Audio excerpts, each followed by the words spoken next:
It's time for the annual Over and Under podcast. We have got some interesting ones, some very serious win totals. Of course, Giannis scoring is always a popular one to get to. And then we've got some interesting ones around minutes for potential fringe rotation players. Will certain players get traded? Basically, we're going to have a bit of fun here on the Over and Under podcast. Get involved in the YouTube comments. Let's get started. You are Locked On Bucks, your daily Milwaukee Bucks podcast, part of the Locked On Podcast Network, your team every day. Welcome to Locked On Bucks. My name's Kane Pittman. You can see and hear me on this show Monday to Friday and also find my work at ESPN alongside me, the founder of brewhoop.com and longtime voice of the podcast, Frank Madden. Of course, we thank you for making Locked On Bucks your first listen or first watch every day right throughout the 2022-23 NBA season. And today we're doing over and unders. We've done this. I know you started doing this with Eric, Frank, but I would say this might be, I'm just going to take a guess. This might be year five of the over and unders, thereabouts, maybe six. Over and under. Is this over and under 5.5 over and under podcast? I think. That's a good question. Did I ever do it with Steve Von Horn during the Brewhoop podcast days? I don't know. Steve, if you're listening, you correct me if we ever did it. But yeah, it's a fun way to think about. To me, the fun part is not so much, doing the actual over-unders. It's thinking of the categories to use for the over-unders. And, there's some that are probably pretty typical, like Giannis points per game. I feel like we do every year. In part because I'm just so obsessed with his scoring numbers. But yes. I think some of the more fringe ones are more interesting. Although I gotta say, I feel like you've had some of the more like, some of the ones that we never were going to be able to track. So I found those kind of annoying. Like, didn't we have one? Did you have one on like Robin Lopez cups of tea, and then you had one on Giannis mean mugs like a year or two ago, and then you had one on Jason Terry jet celebrations or something like that. So I don't know. I think we've excised the kind of untrackable ones now. So if people want to hold us accountable, hopefully these are all going to be easy enough to keep track of. So we've reined Kane in a little bit. I get excited this time every year and I try and think of the silliest thing I can do. And then honestly, normally by game 5, I realize that I made a huge mistake and I just pretend that I never said that. And typically I don't get called out on it. So I feel pretty good. But let's start with the win total. So I've sold you out the river here a little bit. So we obviously discussed this a little bit. I put a number there, but the numbers changed because I went to betonline.net, our friends of the podcast here, to get the official line of what it is right now. So the win total at BetOnline, the over-under is 53. Now, the interesting thing about this is that it actually opened at 51.5. Now, we understand how this all works. This is based on the money that's getting put on and all those types of things. But the win total is now at 53. And given what we know about the health of this team, I find this a very interesting number. So let's say 52.5. Are they getting to 53 wins this season? So my official prediction when I did the Bucks season outlook with Nate Duncan on his pod was 52 wins. Oh, Nate also picked 52 wins, so I felt like, okay, Nate certainly has a reputation as more of a Bucks skeptic than me.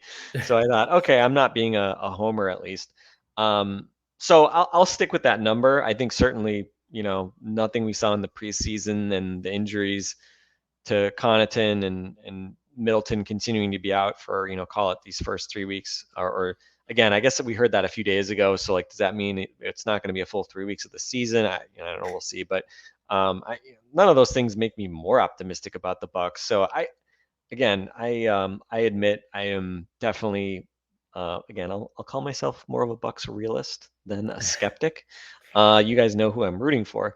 But I don't know. I still probably harbor some of the scars of being a Bucks fan who grew up in the 90s and the aughts. And well, let's be honest, everything up until 5 years ago, 4 or 5 years ago was pretty bleak, from the early 90s on. So I'm wary of being overly optimistic, and at least part of, and again, a lot of it though isn't even skepticism that the Bucks can win that many games. It's more just, are they just going to prioritize it right? And I think probably everybody who listens to us regularly knows that we just don't think the Bucks are going to be ultra motivated to win a bunch of games. And I thought it was interesting. I was listening to the Bill Simmons pod, with Russillo and House was saying he just thinks the Bucks are going to win 60 games. And I was just like, was he drunk? I think he was a little bit drunk. Yes. Yeah, it's it's just sort of one of those things. I think Tim Bontemp said something last year, like going into last season, about how he thought the Bucks really wanted to, show the world that they were better than the Nets and try to win a bunch of games or whatever. And we were both kind of like, I don't think that's really the way the Bucks are going to approach the season, especially coming off last year, a super short off season. So, bottom line though, I think we think the talent is there. I mean, if this team felt like they had something to prove in the regular season, they could certainly win. I think mid high 50s, if everything broke right health wise, could they win 60 games? Like, I think they're talented enough to do that, but it just doesn't seem like that's going to be the number one priority for them. They're going to kind of choose their battles a little bit, and again, that's going to come with some risk, but I'll go under on that, and I don't really have too much heartache about it, but I think it's a 53 I think is a pretty fair line, and I think especially just with the improved depth in the East, if I had to pick today, I'd probably pick the Bucks finish third or fourth, just between the injuries, the fact that they're going to kind of be measured with health, and I just also think that the locker room just doesn't think that. I just don't think that they sit around feeling like they need home court advantage throughout the playoffs in order to win a championship, which they've proven they don't need that. But again, longtime listeners know, they probably also know that I get a little nervous with that type of mindset. So anyway, we'll see. I could be proven wrong. What about you? I'll take the over. But again, I tell you what, I will take it. But in the next 2 to 3 weeks, I could feel significantly worse about this because, as we've discussed, a little bit of a light schedule to start the season. If they come out, and even though they've got these players missing, Middleton, Connaughton, these guys, but they're still 8-4, 9-3, then I'll say, okay, they're probably still good enough because you have Giannis, because you have Drew Holiday, and still a bunch of veterans. Maybe they'll be able to rack up these regular season wins, because historically, if you get to the 50-win benchmark, that means you're a really, really good team. Now, we've taken it for granted the last few years with the Bucks, even when they've had their ups and downs through the regular season. They haven't had to be a juggernaut, but they've still got to that 50-win plateau. So I think that they can get to 53, but the first couple of weeks is going to be interesting if they are around 500 with that mark there. When the schedule gets a bit more difficult and they do head on the road, and I just had a look because I was about to say this would be year 5 of 50 wins in a row. I believe they won 50 wins in a row 7 times in the 80s. Obviously, they had those really, really good teams there. But they only won 46 games because of the stinking pandemic that shortened the season. So they were ripped off a 50-win season, even though they would have won. Yeah. But for historical purposes, that's a real shame, particularly for a stats man like yourself, Frank. That's good. That's going to bring some serious heartaches. I'll settle for an NBA championship that year. It's okay. How many teams won the NBA championship with only 46 wins? That's an impressive trivia stat, actually. Probably I don't even think the Spurs would have in that year because there was only 66 games. But yeah, that's interesting. That's a good point. Well, the 99 Spurs in that lockout shortened season, I think they still won close to 50 games. They were a juggernaut. So again, they would have projected for way above that. Yeah. The 94-95 Rockets won only 47 games, 47 and 35. Okay. So that team was was definitely not altogether impressive, and they had a big drop off. The previous year they won 58 games when they beat the Knicks in the finals. So yeah, that's probably the certainly in my when I think about teams, and I do not claim to have I don't know I have no encyclopedic knowledge of the fewest wins to win an NBA championship, but I would have certainly, that was the first team that came to mind, and 47 wins. Yeah, that feels like a pretty modest total for an NBA champion. Well, speaking of those Spurs, I would say the Knicks would have been up there if they were able to do something that year at the 8th seed, I believe they were. Yeah. All right, before we move on quickly, let's talk about Bet Online, but not too quickly because we were just referencing it. The 53 wins If you have taken both sides of our debate into account and you want to go to betonline.net and make a decision for yourself, you can do that. Betonline.net is the number one source for all betting needs to start the new basketball season. You can find the latest player developments, team matchups, news, podcasts, and in-depth analysis on every game. And as always, BetOnline remains your continued source for all your sports wagering information, NFL stuff there as well. Baseball nearly wrapping up, but still time to check it out. MMA, boxing, golf. Just head to the website today or use your mobile device to learn more about the trends in action. That's BetOnline, where the game starts. All right, I threw in an interesting one for you, Dan, and this is a little follow up from the total wins. So, what about division titles? Over or under 0.5? I mean, at least there may be some competition this year. I think Cavs, certainly Bulls? Cleveland. Yeah, I think Yeah. Cleveland is one of those teams that I think, especially if the Bucks have some injury challenges, the idea of the Cavs sneaking ahead of them for the division title and a higher seed in the playoffs, I buy that there may be 10 to 15% of scenarios where that could happen. I don't know if that I bank on it. I think the Cavs are probably one of those teams you'd look at, and it frequently happens, right? The teams that seem to kind of get ahead of schedule and take a leap from where they were when they're kind of a young group. Again, they then enter the next season inevitably with a lot of pressure and expectation. And a lot of times then they find out the hard way that kind of, progression in the NBA just isn't linear. And so I think certainly the Cavs will be interesting to watch for that reason. And also just, throwing Donovan Mitchell into the mix there without having to give up, like really core guys of that team last year. I mean, again, it's not like they added him for absolutely nothing, but kind of, in the grand scheme of things, they kind of just added him for almost nothing. So they lost tonight. So we'll be interested. They lose tonight. The Jazz beat the Nuggets by freaking 20 points or something like that. So yeah, kind of a funny that'll be a fun little subplot to monitor. But I certainly would say I will continue to favor the Bucks to win the Central Division, but certainly will be harder. Although Chicago, I mean, Cleveland on the rise. Chicago last year for good half, 60% of the season, wherever it was. I mean, they were leading the division.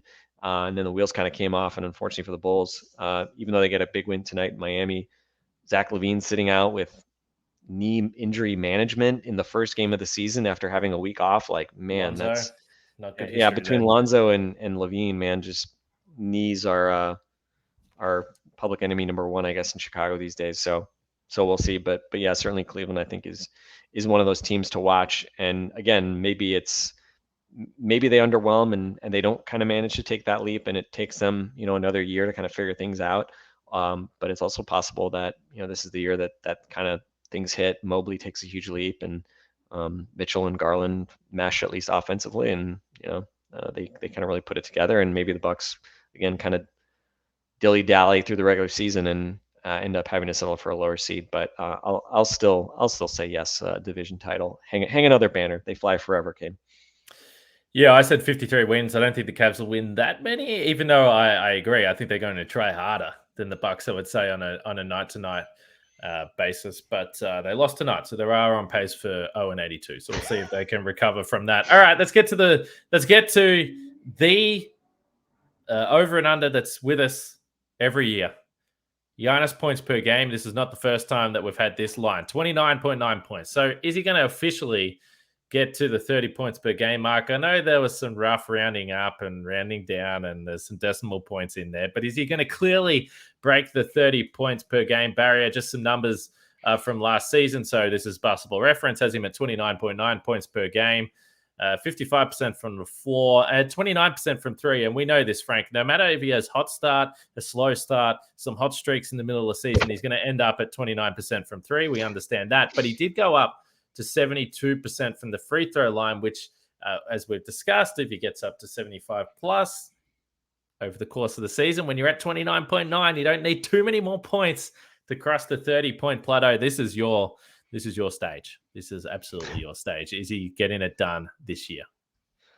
Well, I mean, my motto is always, never bet against Giannis, right? So I will. There's well, I shouldn't say there's no over under. I want more than this one because I guess I should want like the wins more than anything. But Do I guess you I even took the care under about the side. Bucks? If Giannis gets traded, are you going to become like a Utah fan or something? No, I will definitely root for wherever Giannis goes. Yeah, fair enough. And it is funny. I think there's probably a discussion to be had here. I was talking to a couple of friends recently about what it would mean to win a second championship, and I kind of remember. I don't know if we've had this discussion on the podcast, but a couple of actually, you know what? JJ Bursch said it, and it was funny because JJ made the point that like in a lot of ways the main reason he wants to see the Bucks win another championship is because like he wants it for Giannis's legacy. And when he said that, I was like, yeah, that is really like why like my obsession with the idea of the Bucks winning a championship. It is very largely driven by this idea of what it would mean to Giannis's legacy. Because on some level, I mean, going from 0 to 1 championships is always like the massive big thing, right? And everything thereafter. I mean, again, going from 1 to 2 championships, also incredible, right? Especially from a legacy standpoint, what it would mean to a franchise to win 2 championships in short order. I mean, very few teams do that. So it would mean a ton, obviously, for the city, for the franchise, et cetera. But I think as a fan, I mean,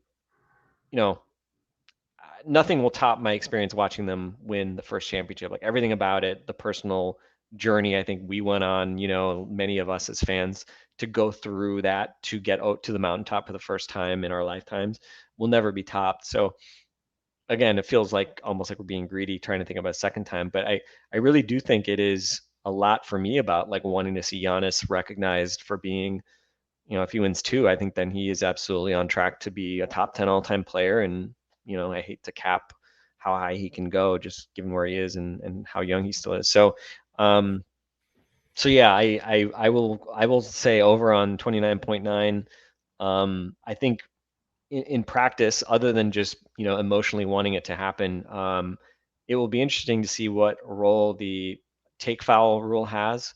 Now, anybody on the floor can shoot the free throw if you get a transition take foul. So I don't know that Giannis is actually going to get many of the free throws associated with that. I think the real benefit to Giannis is probably that teams are going to think twice about just grabbing him in the open floor. And it's interesting. I mean, I'm sure guys will realize they can't just be brazen about it and grab guys, and they'll probably like try to make more token attempts on the ball. So my big hope is that the referees like don't let sort of half-assed like reach-ins when a guy really has no chance to stop a play. I hope that they call those as transition take fouls and they don't just limit it to like the most token like grab a guy, pull his jersey type thing. So again, if hopefully that rule has its intended effect, it's not that you'll see a lot of those fouls called. It'll be more that that players will not want to get called for those, and so they'll just kind of let guys go. And so if you let Giannis go in the open floor, that's probably, can that be an extra point per game? My Twitter friend, Archon14, Ryan, made the point that, he was, I think, predicting something like 31. I think he said like 31.4 points per game or something, which would be, of course, amazing. So yeah, hopefully that maybe a little bit more freedom in the open floor can help Giannis a bit, and we'll see. I mean, again, don't take any game that Giannis plays for granted, right? Let's say it right off the top here going into the season. We'll never see another guy like him. I think you guys all know that. That's why you listen to us talk about him. But we may think that the regular seasons don't matter as much, or we're just simming to end to try to get to the playoffs and the games that really matter. But as a fan, I just think being able to watch him night to night is such a privilege, and that's to me I made the point last year, like it's great that we can now go into these regular seasons and just enjoy his dominance and not have to worry about people saying like, well, what he hasn't done in the playoffs, because he has done it in the playoffs now. So yeah, that's the big thing for me, just enjoying the Bucks, but so much of that obviously starts with enjoying what Giannis can do, and I'm just excited. Hopefully, knock on wood, he just obviously stays healthy and can continue to do the incredible things that he does. And yes, let's hopefully bank on a 30-point per game season for the first time. Yeah, I think. I mean, you said it from the start. You never doubt Giannis. I asked the question last week on the pod: what part of his game is going to get better? Because there's always something, and the more that he's added to his repertoire, it's harder to predict what the next thing is going to be. Realistically, maybe it's been a little bit easier in the past as he's continued his ascent. But one award that he doesn't have is he continues to collect every single award that's possible to him is a scoring title. And I know of the year? No, I think that rookie one's of the year. beyond You him. think that one? You think that one sailed away? Okay. I don't know if you can get that, and like many people, I blame Coach Drew for that. But no, no, there's not much you could do with that team. I do not blame the coach for that one, and removed in not great circumstances, but that's another story. So, scoring title though doesn't have. And I know we always see people say that because Giannis comes out and he has the quotes, and I don't know about the MVP. I don't know about the score. Okay, it's all rubbish. He knows all of it. He's a very, very smart man. And I think he would love a scoring title. And it doesn't mean that he's not interested in winning the championship, but he knows. He knows what all these awards are. And I think that he wants to win them, and he should because he's the best basketball player in the world. So I think a scoring title is on the way for Giannis. So I'll take the over with that one. I have to mention game to game NBA. Every moment, every top performance, every result, Locked On Game to Game covers every game from across the NBA with local analysis that only Locked On can deliver. Follow Game to Game on Locked On NBA, available on the Odyssey app, YouTube, and wherever you get your podcasts as well. Let's keep rolling. Now, these ones get a little bit interesting. So, Bucks defensive rating over or under 10.5. So essentially, are they going to be a top 10 defense or not? Well, I think honestly, I think this is where, Kane, you should pick the over on this because if you're picking an over being better than 10th, if you're picking them to be over on wins, then you probably should be the optimist on this one because to me, this is probably a key inflection point of how they go from being like,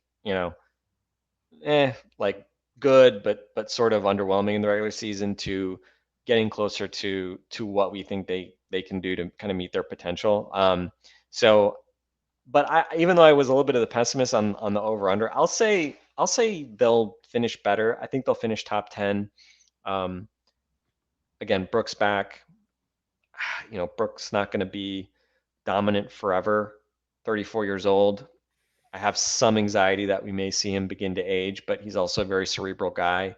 And, he's still 7 feet tall and, a million miles from fingertip to fingertip, right? Like he's enormous and he's still the same guy mentally that he was. And I thought he moved well at the end of last year. So hopefully Brooke can still give you good minutes, can be that anchor that you missed for most of last season.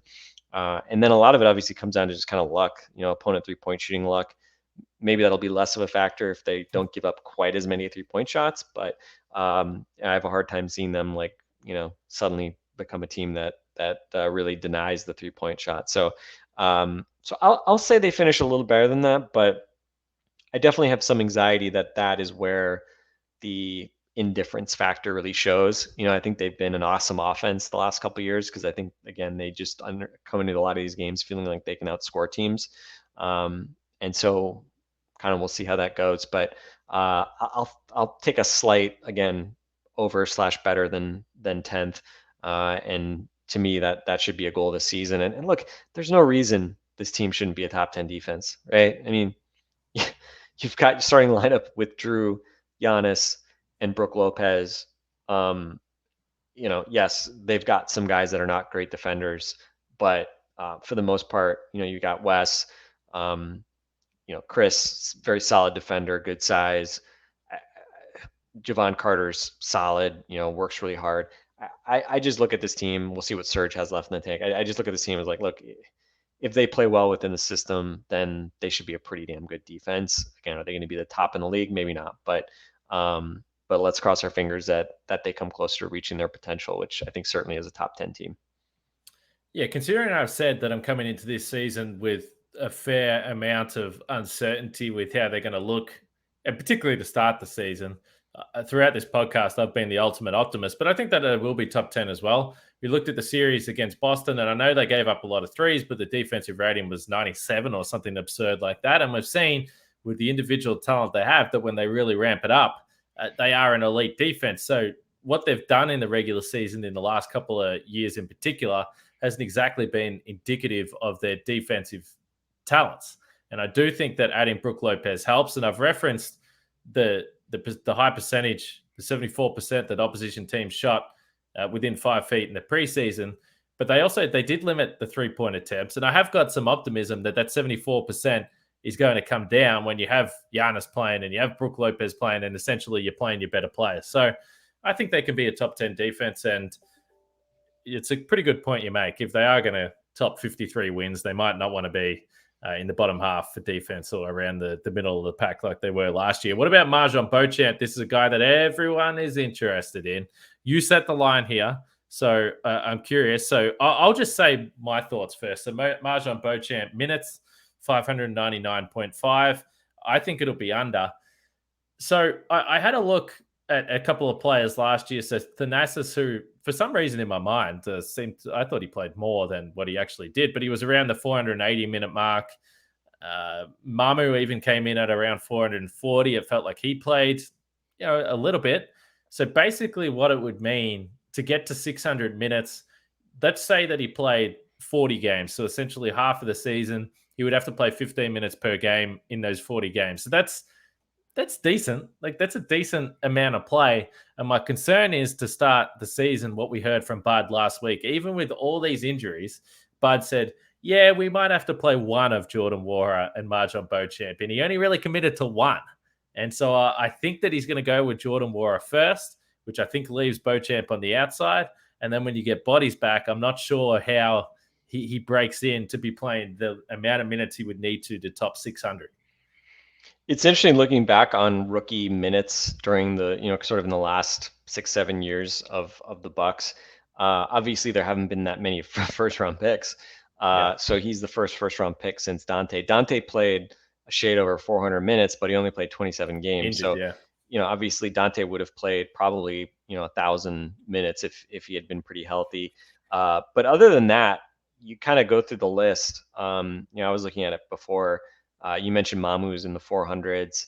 Thon Maker, interestingly, I think he played under 500 minutes his rookie year, which is kind of crazy. Could have felt playoff like starter.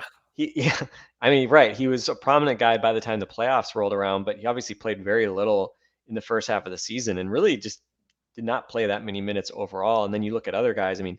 Jordan Nwora, Sam Merrill, those guys were under 300 minutes. DJ Wilson.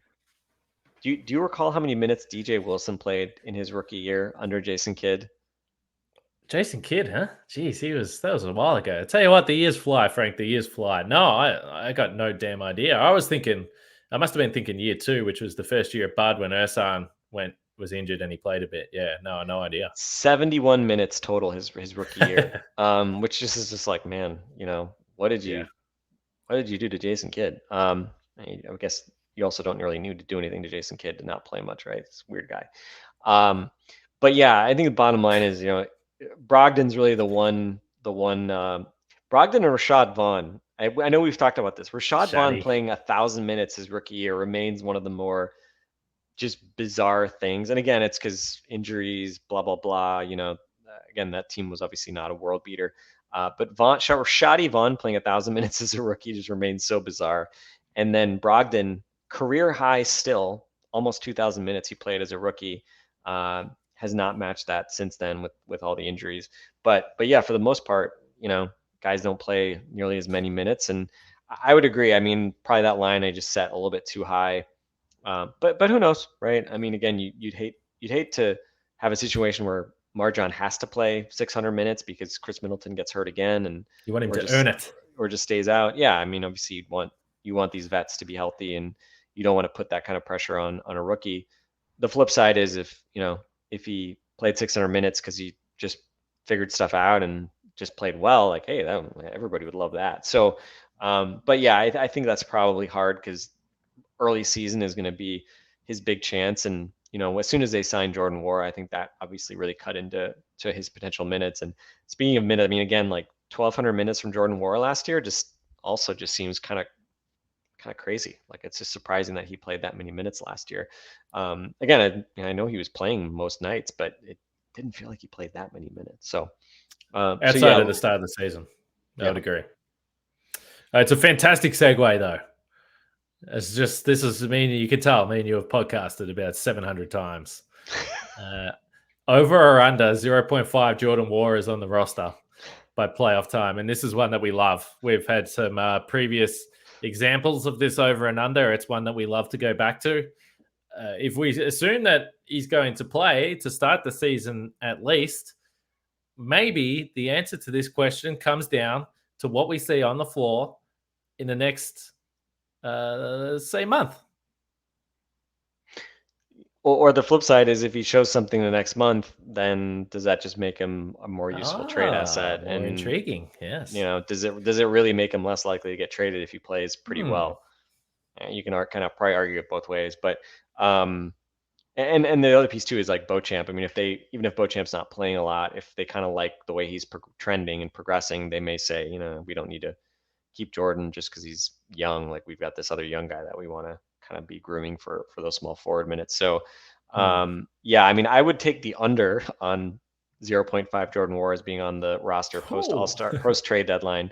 I don't know. It just feels like, if the Bucks are going to make a trade, they haven't always made trades, right? But I mean, feels like pretty much every deadline they make some move. Yeah. Last year, DiVincenzo. It just feels like Jordan Nwora is an obvious guy with that not tiny salary, but not too big salary. Potentially pair him with, a George Hill, or again, if it's a bigger trade, potentially Grayson Allen. I don't know.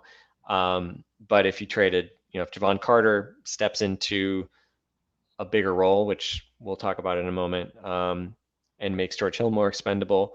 And shout out to George Hill. I thought he actually looked pretty solid in the preseason. Like, he didn't look like a guy whose body was broken down as it was coming off the neck and back / stomach hernia, whatever he had, injuries.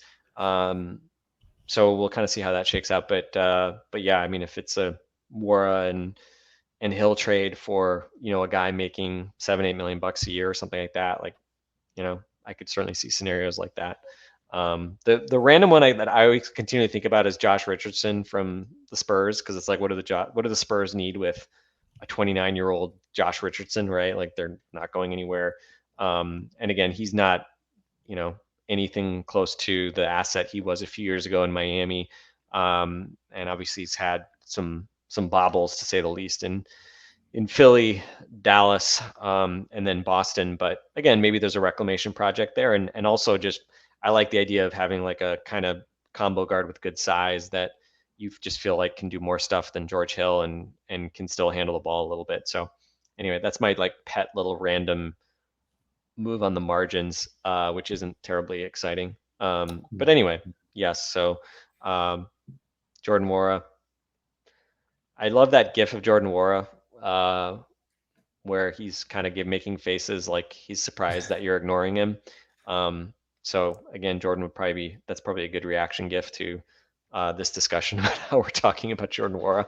But again, rooting for the guy. Hopefully he plays well and makes the Bucks actually want to keep him. But by the same token, it's like, again, call me the skeptic or the realist. I don't know, but we'll probably find out pretty early in the season where he's at and whether he's got much of a future in Milwaukee. John Horst makes trades, and that is a very busy position on the roster, particularly if they think, even if they're not getting minutes, even if they think that MarJon Beauchamp has a future here in the franchise and they want to keep him on the roster. It's what's the long-term future for Jordan Nwora. We've discussed it a lot over the last couple of months. All right, the last major one we're going to get to here, and this has been a bubbling topic among Bucks fans on Twitter, on any type of social media. The online community has just been raging over this one. So Jevon Carter, his minutes total for the 2022-23 season, will it come in over or under George Hill? Great question. You came up Thank with you. this one. Thank This you is so a fun much. one because it's not Yes. just a number, but it's a comparison. I know what Bucks fans want it to be. Mm. And I guess this fundamentally comes down to the question of, is this the year that that Bud finally acknowledges that, Jevon Carter may be a more useful player than George Hill? And um, I think, and Bud said as much, I think early in the season here, I think the lack of the wing depth is going to be probably helpful for both guys because he's not going to have to choose between those two players. I think we all have visions of George Hill being thrown into this bad position of having to guard like, Jason Tatum at the elbow in the playoffs, which Right. again is just like not fair to George Hill given the lack of size he has compared to a guy like Jason Tatum. But I think we're going to see both those guys a fair bit earlier in the season.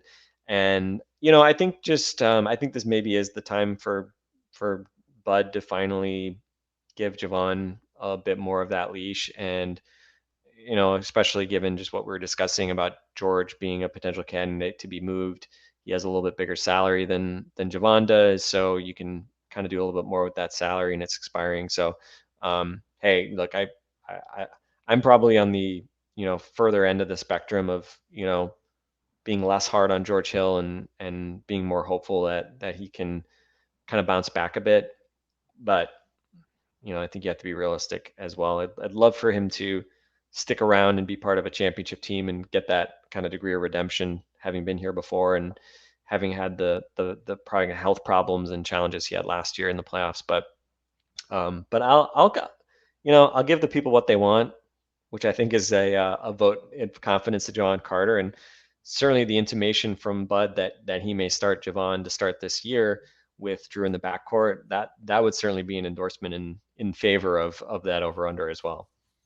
I joked about this with Justin the other night because I was taking the little breadcrumbs from Bud and I was putting it all together, and I was thinking that yes, we're going to see more Jevon Carter, uh, early in the season, and even if you look at the preseason numbers, I think it was Wara and Jevon Carter who were pretty clearly at the top of the minutes played. Now they played all these games, but it just seems that, and the Bucks wanted to bring him back, and there is a love between George Hill and Mike Budenholzer. There's no doubt about that, but I do think that there will be a somewhat conservative approach with George Hill, similar to what they did with Wes Matthews last year. And I think Wes had obviously a bit more to give.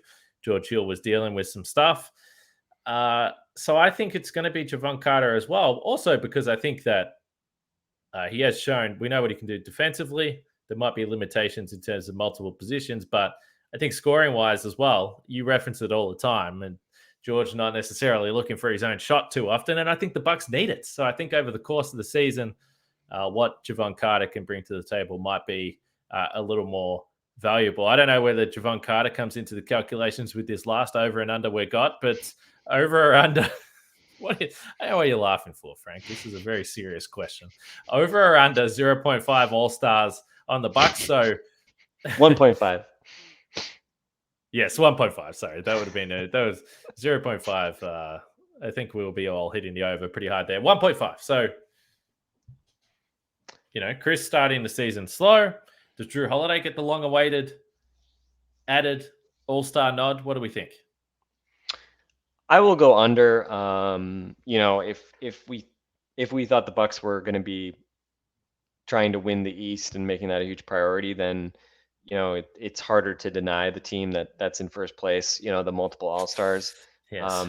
I was pleasantly surprised that Chris made it last year. I thought Drew had a better case than Chris last year, so it was a little bit of mixed emotions in that sense. I'd love for Drew to get a chance to go back to the All Star game for the first time in whatever it is, like almost was he like 2013, I think, an All Star. So 10 years between All Star appearances would be pretty interesting.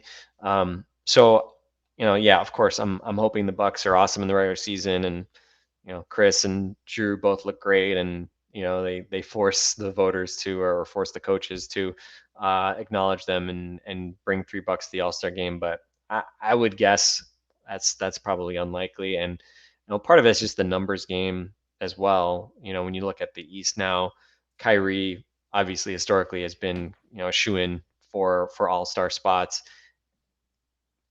He's actually starting the season playing basketball games rather than sitting at home, um, you know, saying Kyrie stuff. So Kyrie being back and Donovan Mitchell now being in the East.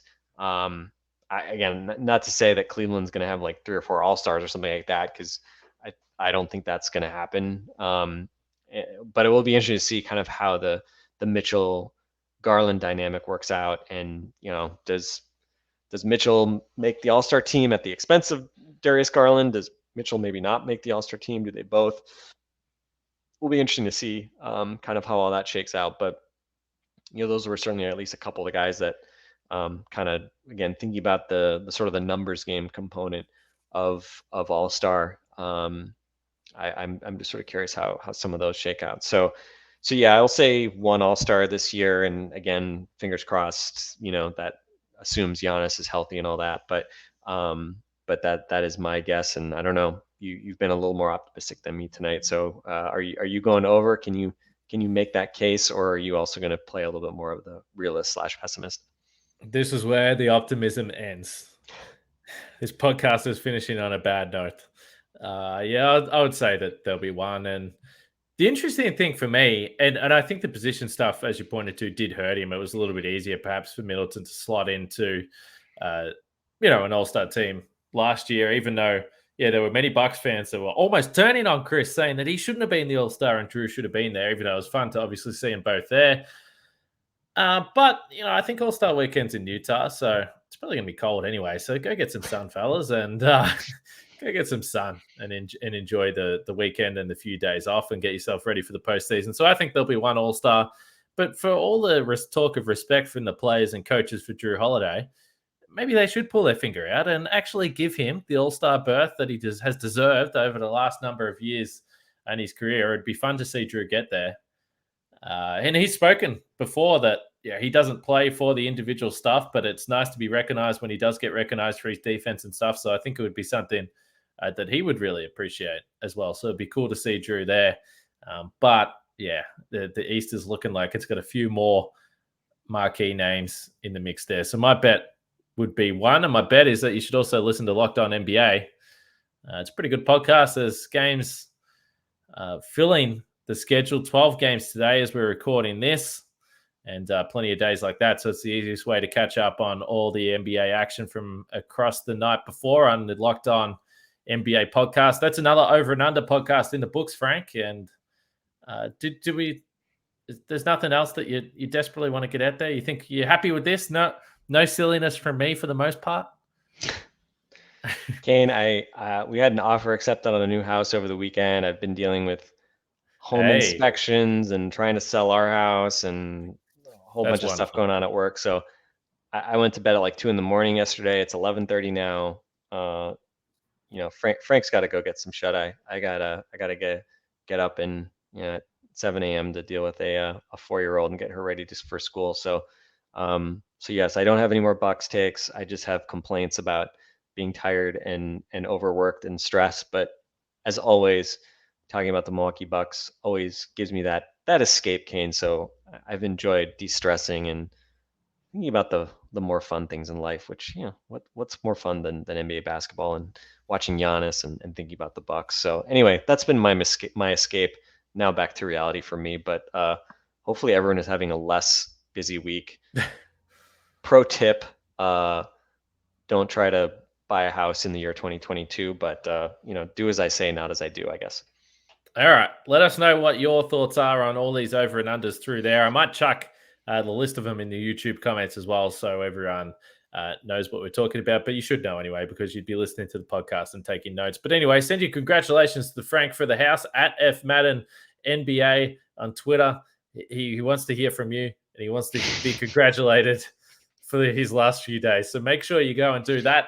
And check us out. I don't know when you'll be listening to this podcast. This one's got a bit of a longer lifespan, but make sure you check us out post-game and Monday to Friday. But, and some people may have seen, if you follow me, we're watching my Twitter account today. The only thing I think I tweeted was I was at the new house for an inspection, and I saw a wounded deer limping through the front yard. So I took some video of it. So I don't know, that again, just more sack stuff from me, I guess. I need to be more optimistic. Kane Pittman would never tweet a video of an injured Buck running through his yard. We don't need that type of negative energy going into the regular season. So I apologize, but Deer looked like he was going to make it.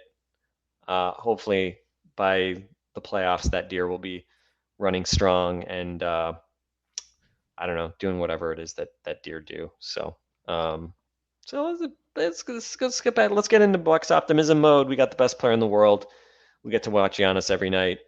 And so let's see what happens in Philly. We'll talk about it. No, I would have ran out the front door, chucked that wounded Buck over my shoulders, and sprinted to the nearest hospital. That's what I would have done. All right. We'll catch you guys next time.